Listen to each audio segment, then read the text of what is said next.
Justin, first of all, congratulations on a huge win, and it's great to see you fight in the UK as well, mate. It's great. Yeah, it was awesome. Fans are awesome.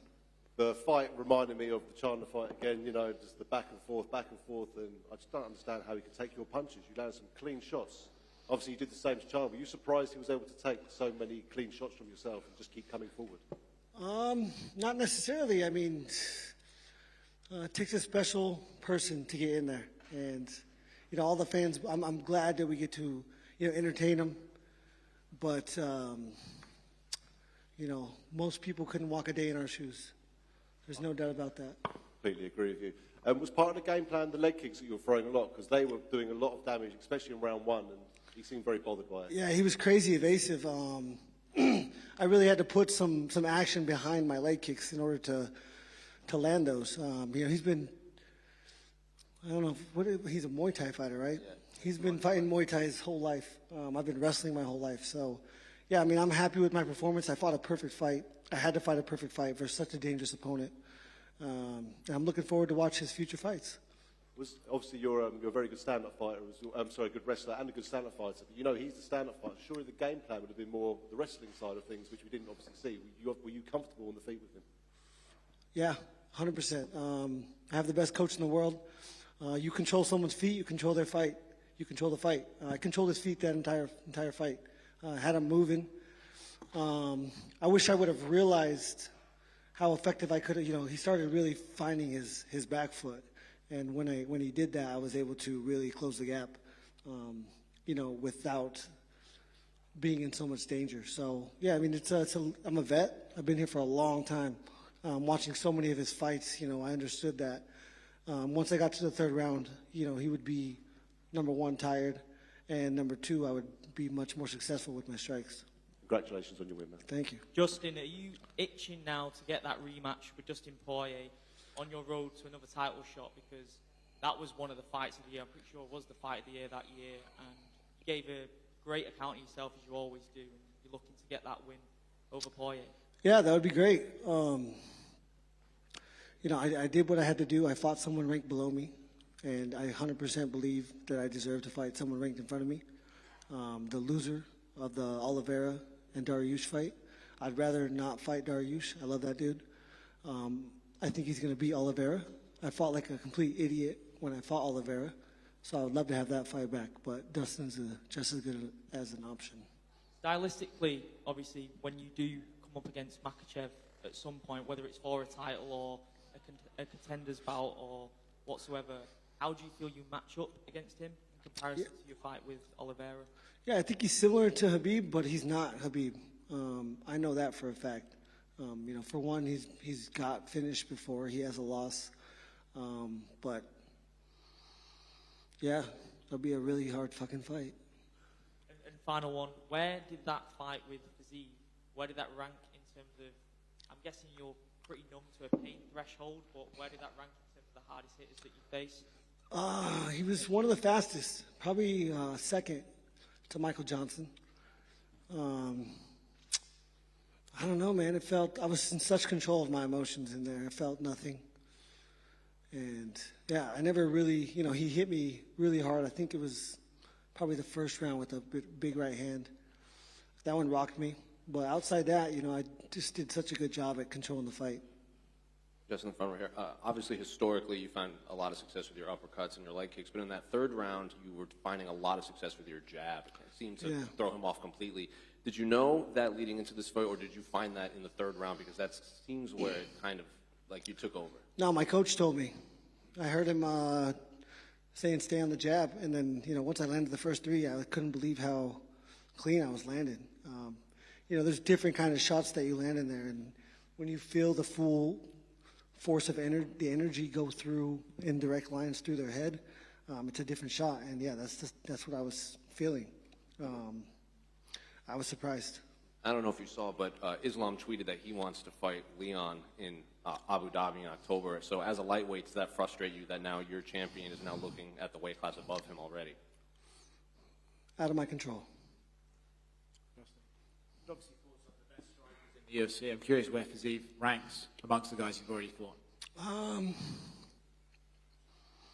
I mean, he's impressive. It was impressive, but I fought such a good fight. His body kicks weren't effective. I blocked a lot of those shots with my elbows. My elbows are really swollen right now. Those are going to really hurt tomorrow or for the next 5 or 6 days. But man, the damage that I was able to, he wanted to taste blood. He wanted to taste my blood, but unfortunately, he was drowning in his blood. I'm happy about that. Obviously, Kamara, you have a good relationship with him. I'm curious, did you watch the main event and how did you score it? Yeah, I mean, I thought he won the fight, but I'm probably as biased as the judges. Certainly not as biased as Michael Bisping, who shouldn't have been nowhere near a microphone during that fight. Yeah, sucks. Is that something the UFC needs to look at, like having guys who are friends of the people fighting not commentate? It's not my call. I just thought it was very unprofessional.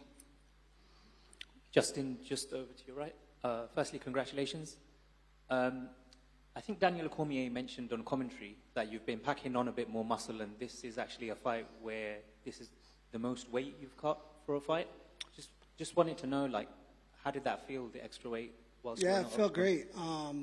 That was a plan since four months ago. I mean, 7 months ago. After I got my nose fixed, I had to wait 14 days before any cardio, and then I started lifting weights twice a week. I felt a couple of these guys, and they're huge. And so I really wanted to get to at least 175 before I stepped in there, and I did do that. And just a quick word on Rafael Fiziev. I think today was only his 14th MMA fight, so he's still quite young in his MMA career. Yeah. After having faced him, do you feel like in the future he can still become a champion in this division? Yeah, I mean, for one, he has the skills. For two, he has the mindset. It's a crazy game, most violent game in the world. There's more dangerous sports, but not more violent. And I think he's cut from the same cloth as me.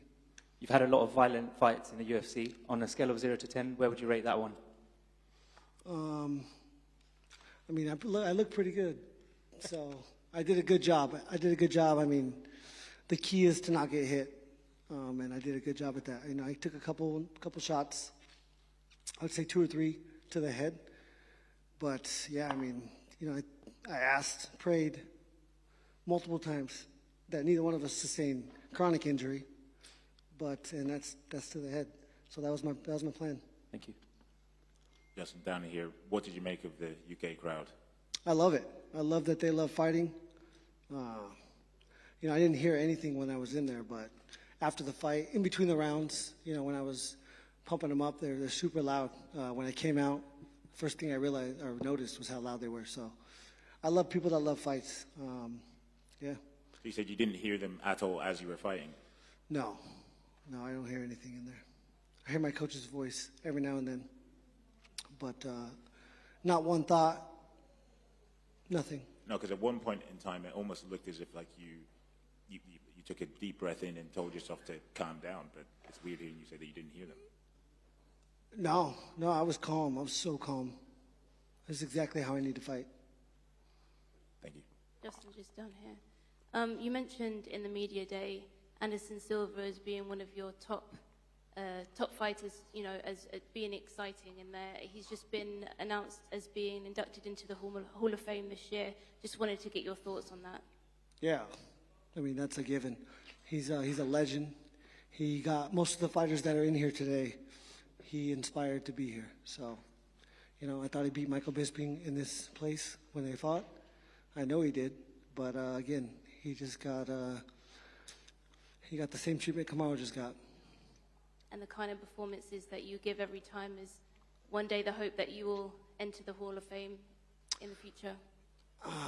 Yeah, I mean, if I know for a fact some of my fights will be in the Hall of Fame. I got 11 bonuses, 11 fights, 9 in my first 7. Those are things that can never be beaten. Maybe the 11 and 11, but 9 and 7, that'll never be touched. So I think for specific reasons, I'll be there. Justin, on the front one, I know you say things are out of your control, but when they're reading the scorecards and you hear one judge scored it a draw and then one scored it for Fiziev and now it's a majority decision, what's going through your head? Nobody scored it for Fiziev. It was 29-28, 29-28, and 28-28. The way that he announced it was very weird. He said 29-28 Gaethje, and then he said 29-28 and didn't follow with the name. So I was like, what the fuck's going on? And then I heard 28-28, but I knew that I won that. I wouldn't have done that backflip if I wasn't 99% sure that I won that fight. Didn't Dana say he didn't want you to do that anymore, jumping off that thing? No, he loves it. I think you also said you won't be around that much longer after your next title run. How long has this thought been in your mind, like maybe walking away soon? It's not been in my mind. It's just the fact of the matter. I'm 34 years old. I'm going to take the fights that I need to take to get to the position that I want to be. There's countless examples of reasons not to go longer than you should in this sport. And, yeah, I'll probably refuse to do that. Justin, just to your left. Coming into this one, Rafael said that he thinks that you were going to have to wrestle him to pick up the win. Does it make it a bit more sweeter knowing that you've gone in there and beat him at his own game, really? Yeah, they called him the best striker in the UFC. My ability to get from point A to point B is second to none. I'm extremely athletic, and I believe in myself. Again, you have to control their feet. I saw a lot of repetitiveness in his fighting style that I thought I would be able to take advantage of. And he was fast. Yeah, but, I really wanted to fight this guy. Ever since he put that video of Conor getting his dick sucked on a boat and referenced that it was me, I really wanted to fuck him up. So I'm glad I got to make his face look like that. And did you think you'd have to implement more of a wrestling game plan than what you did? 'Cause obviously, you landed the one takedown towards the end of the fight, but that was kind of only time that happened. As I said it before, I wasn't opposed to it. But when I'm finding so much success in the style of fight that's happening, I don't think that you should change. If it ain't broke, don't fix it. Yeah, I felt successful for pretty much the whole fight, so I didn't see any reason to. I tried to take him down in the second, I think it was. Maybe it was the first. I think it was the first. And, he's a strong little bastard.